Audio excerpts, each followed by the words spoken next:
You hit back day hard. Rows, pull-ups, pull-downs, maybe even deadlifts. You feel the pump, you get sore. But week after week, your back still looks, well, flat, like a door. Why? Because you're training back. And that's the single biggest mistake holding you back from building a truly massive 3D powerhouse that commands respect. That V taper everyone craves, that dense muscular armor on your upper back that looks like a mountain range, they don't come from the same exercises or the same mindset, do they, Marcus? It feels like we just throw everything at back day and hope for the best. Exactly, Sophia. Today, we're throwing out the generic concept of back day and giving you the specific, targeted blueprint for training width and thickness. This isn't just a different workout. It's a fundamental paradigm shift in how you approach building a legendary back. Stay with me, because mastering this distinction is the secret unlock. Welcome to Strength Unleashed, the podcast where we forge powerful bodies and disciplined minds. I'm Marcus. And I'm Sophia. I'm definitely guilty of just training back. I do my pull-ups, I do my rows, but I haven't really thought about why I'm doing each one beyond just hitting the back muscles. So what's wrong with the traditional back day approach? The problem is the back isn't one muscle. It's a complex network of muscles, each with different fiber orientations, different functions, and different optimal training stimuli. Training back is like telling an orchestra to just play music without specifying instruments, sections, or tempo. You get noise, not a symphony. You have the latissimus dorsi, or lats, primarily responsible for width. You have the trapezius, upper, mid, lower, for elevation, retraction, and depression of the scapula, contributing significantly to thickness. You have the rhomboids underneath the traps, crucial for scapular retraction and thickness. You have the teres major and minor, assisting the lats and rotator cuff. You have the erector spinae running along your spine, providing thickness and crucial stability. Okay, when you break it down like that, it's clear that just doing random rows and pull-ups isn't specific enough. So how do we categorize these for better training? That's where width versus thickness comes in. Precisely. We simplify this complexity into two primary aesthetic and functional goals.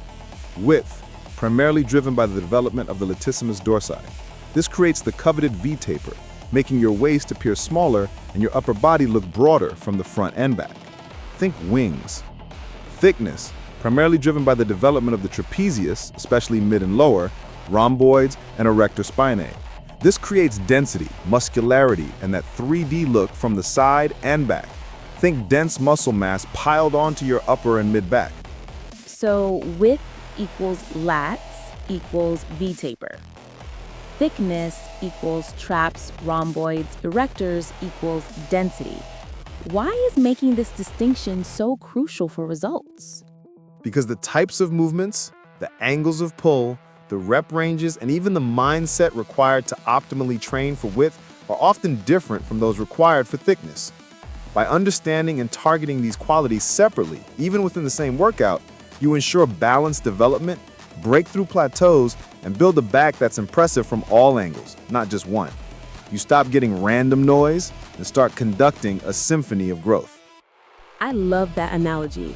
It's about being intentional with every exercise selection. So let's start conducting. When we come back, dive deep into building that jaw-dropping width. What are the principles, the exercises, and the mindset needed to conduct that growth? We've established why generic back training fails. Now let's build that impressive V taper by focusing specifically on back width. Width equals lats, right? Those big muscles that give you the wings. What do we need to know about them to train them effectively? Exactly. The latissimus dorsi are huge fan-shaped muscles originating broadly across your lower and mid-back and inserting onto your upper arm, humerus. The primary functions relevant to us are shoulder adduction, bringing the arm down towards the body, like in a pull-up or pull-down, shoulder extension, pulling the arm straight back, like in a pullover or straight arm pull-down, internal rotation, less focus for hypertrophy, but part of its function. Understanding these functions tells us how to target them. So pulling movements where the arms come down from overhead or pull back toward the body seem key. What are the core principles for maximizing lat growth for width? 3 principles stand out for lat-focused width training. Stretch under load. The lats respond incredibly well to being stretched while under tension. Think about the bottom of a pull-up or the peak stretch in a dumbbell pullover. Maximizing this stretch phase is crucial. Full range of motion, ROM.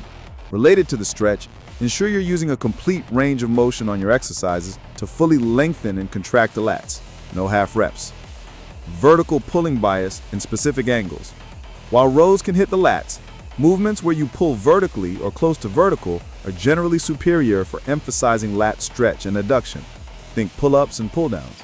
Even horizontal rows can be modified for lat bias by keeping elbows tucked and pulling lower towards the hips. Stretch, full ROM, vertical pulls. Got it. What are the absolute S-tier exercises for building back width? Pull-ups / chin-ups and variations. The undisputed king. Use different grips, wide, neutral, underhand, to slightly alter the emphasis. Focus on getting a full stretch at the bottom and driving elbows down. Weighted pull-ups are essential for progression. Lat pull-downs, variations. Great for controlled reps and higher volume. Again, use various bars, handles, wide bar, neutral, grip V-bar, single arm. Focus on the stretch at the top and pulling the bar down by initiating with the lats, not just the arms. Dumbbell pullovers across bench. An old school classic, excellent for isolating the stretch and extension function of the lats. Focus on letting the dumbbell drop back for a deep stretch, keeping a slight bend in the elbows. Straight arm pull downs, cable or band. Isolate shoulder extension, great for feeling the lats contract without significant bicep involvement. Keep arms relatively straight and focus on pulling the bar down in an arc using your lats. Single arm rows, lat focused. Dumbbell rows or cable rows performed with the elbow tucked close to the body, pulling towards the hip rather than straight up. This emphasizes the extension function and stretch. That's a solid list. You mentioned the mindset earlier. What's the specific mindset or focus needed when training for width? The mind-muscle connection piece. Crucial for lats. Because the arms are involved, it's easy to turn lat movements into bicep or forearm exercises. The key cues are pull with your elbows. Instead of thinking about pulling with your hands, imagine hooks on your elbows and drive them down and back towards your pockets. Initiate with the lats. Before you even bend your arm, consciously try to depress your scapula and engage the lat muscle under your armpit to start the movement. Control the negative. Feel the lats stretch on the way down, back. Don't just let the weight drop. This eccentric phase is vital for growth. Visualize the muscle. Literally picture your lats stretching and contracting throughout the rep. Pull with the elbows, initiate, control the negative, visualize. That requires intense focus. It's not just moving weight. It's commanding the muscle. That's the mindset shift needed for elite development. Focus on moderate weight where you can truly feel the lats working through that full stretch and contraction, typically in the 8 to 15 rep range for most width exercises. This is fantastic. I feel like I finally understand how to target that V-taper specifically. When we come back, let's build the other dimension, back thickness. How do we pack on that dense muscle? We've just laid out the blueprint for building impressive back width by targeting the lats. Now it's time to build the second crucial dimension, back thickness. Thickness. That dense, rugged look from the side, the muscles piled high on the upper and mid-back. Which muscles are the main players here, contrasting with the lats for width? Primarily, we're talking about the trapezius, specifically the middle and lower fibers, the rhomboids, major and minor, and the erector spinae. Mid and lower traps and rhomboids, these muscles sit between and around your shoulder blades. Their main job in our context is scapular retraction, pulling the shoulder blades together, and depression, pulling them down. Developing these piles muscle onto your upper and mid-back.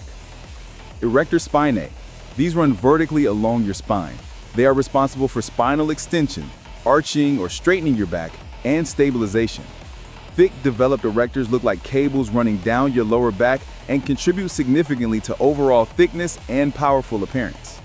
So while width was about pulling the arm down, thickness seems more about pulling the shoulder blades back, retraction, and keeping the spine strong. You've nailed the functional difference, and this dictates our training principles for thickness. Focus on peak contraction and squeeze. Unlike the emphasis on stretch for lats, thickness often benefits more from achieving a strong peak contraction, actively squeezing the shoulder blades together at the end of the concentric phase of rows. Heavy loads and mechanical tension. These muscles, particularly the erectors and traps, respond very well to heavy loading and the resulting mechanical tension. Think heavy rows and deadlift variations. Horizontal pulling bias. While vertical pulls hit some upper back, horizontal rows pulling towards your torso are generally superior for targeting the mid-traps and rhomboids through retraction. Scapular control. Consciously controlling the movement of your shoulder blades, allowing them to protract, move forward during the stretch, and retracting fully during the pull is key. Peak contraction, heavy loads, horizontal pulls, scapular control. What are the best exercises to build that dense back thickness? Barbell rows, Pendley or Yates, a foundational movement. Pendley rows from the floor build explosive power and thickness. Yates rows, more upright, allow for heavy weight and a strong squeeze. Focus on pulling the bar towards your midsection and retracting the scapula hard. T-bar rows, chest supported and unsupported, allows for a neutral grip and often a great squeeze. Chest supported variations remove stress from the lower back, allowing you to focus purely on the upper or mid-back contraction. Dumbbell rows, single arm, excellent for isolating each side, achieving a deep stretch and strong contraction. Focus on pulling the dumbbell back towards your hip while retracting the scapula. Seated cable rows, various grips, great for controlled reps and achieving a strong peak contraction. Use wide grips for upper traps and rhomboids, close neutral grips for mid-back focus. Squeeze hard at the peak. Deadlifts, rack pulls, or RDLs, primarily for the erector spinae and overall posterior chain thickness. Rack pulls, starting higher, specifically target upper back and trap thickness with heavy loads. Shrugs, barbell or dumbbell, primarily target the upper traps, contributing to the yoke look and overall upper back density. Another powerful list. It seems like rowing variations are the cornerstone here. What's the specific mindset or mind-muscle connection needed for thickness compared to width?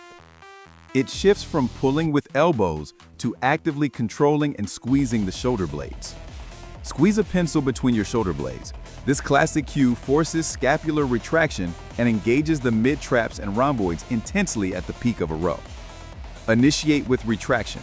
Start the pull by pulling your shoulder blades back before you significantly bend your arms. Control the protraction. Allow your shoulder blades to move forward under control during the eccentric stretch phase, feeling the muscles lengthen. Don't just relax. Think chest up. Maintaining thoracic extension, chest up, shoulders back slightly, helps engage the mid-lower traps and prevents rounding. Squeeze, initiate, control, chest up. It sounds like you need to be very aware of what your shoulder blades are doing. Absolutely. Training for thickness is often less about the stretch and more about the quality and intensity of the contraction. You'll typically use heavier weights here, often in the 6 to 12 rep range for rows, and even lower 3 to 8 reps for heavy deadlifts or rack pulls. This distinction is incredibly clear now. Width focuses on stretch and vertical pulls for lats. Thickness focuses on peak contraction and horizontal pulls for traps, rhomboids, and erectors. But how do we put this all together? Can we train both in one workout? That's the million-dollar question, Sophia. When we come back for our final part, we'll discuss how to structure your back training effectively, common mistakes to avoid, and the essential mindset for building a truly complete 3D back. We dissected the science and exercises for building distinct back width and back thickness. Now let's integrate this into a powerful training blueprint. Okay, Marcus, we have the tools. How do we structure a back workout using this width versus thickness paradigm? Do we need separate days, or can we combine them? Both approaches can work, depending on your overall training split and priorities. Integrated back day, this is common, You train both width and thickness in the same session. A good structure is to start with your primary focus or heaviest movements first. Example, thickness focus first, heavy barbell rows, thickness, weighted pull-ups, width, seated cable rows, thickness, lat pull-downs, width, and face pulls, rear delts or upper back, often included. Example, width focus first, weighted pull-ups, width, T-bar rows, thickness, straight arm pull-downs, width, dumbbell rows, thickness. Split focus days. If back is a major priority, you could have 2 back days, one focusing primarily on width, vertical pulls, and another focusing primarily on thickness, horizontal pulls, and deadlift variations. Example day 1, width, pull-ups, lat pull-downs, pullovers, and single-arm lat rows. Example day 2, thickness, deadlifts or rack pulls, barbell rows, seated rows, and shrugs. The integrated day seems more practical for most people. Starting with the heaviest compound lift makes sense. What are the biggest mistakes people make, even when they try to train for width and thickness? Several pitfalls sabotage progress. Ego lifting or sacrificing form, especially on heavy rows. Using too much momentum, quote-unquote body English, takes tension off the target muscles and puts stress on the lower back. Control the weight, don't let it control you. Neglecting one aspect. Many focus only on pull-ups and pull-downs, width, and lack density, or only do heavy rows, thickness, and lack that V-taper. Balance is key for a complete look. Poor exercise selection or execution. Choosing redundant exercises or performing them incorrectly, like turning lat pull-downs into an arm exercise or rows into a lower back jerking motion. Master the form and the mind-muscle connection for each specific goal. Lack of scapular control. Not allowing protraction during the stretch or not achieving full retraction during the squeeze on rows significantly limits thickness development. Impatience. The back muscles, especially the lats, can take time to develop that impressive sweep. Consistency over months and years is crucial. That impatience piece ties directly into the mindset, which is the cornerstone of this channel. What's the specific Strength Unleashed mindset needed to build a truly great back using this width versus thickness approach? It requires patience and long-term vision. Understand that building a thick, wide back is a marathon, not a sprint. Celebrate small progressions. Intense focus and presence, especially for mind-muscle connection. Each rep needs intention, feeling the lat stretch, feeling the trap squeeze. Eliminate distractions. Discipline over ego. Choosing the right weight to execute perfectly for the target. Stretch for width, squeeze for thickness, even if it's less than you could potentially lift sloppily. Analytical approach. Pay attention to feedback. Where do you feel sore? Where do you get the best pump? Adjust your technique and exercise selection based on your body's response. Are you growing wider, thicker? Where is the lag?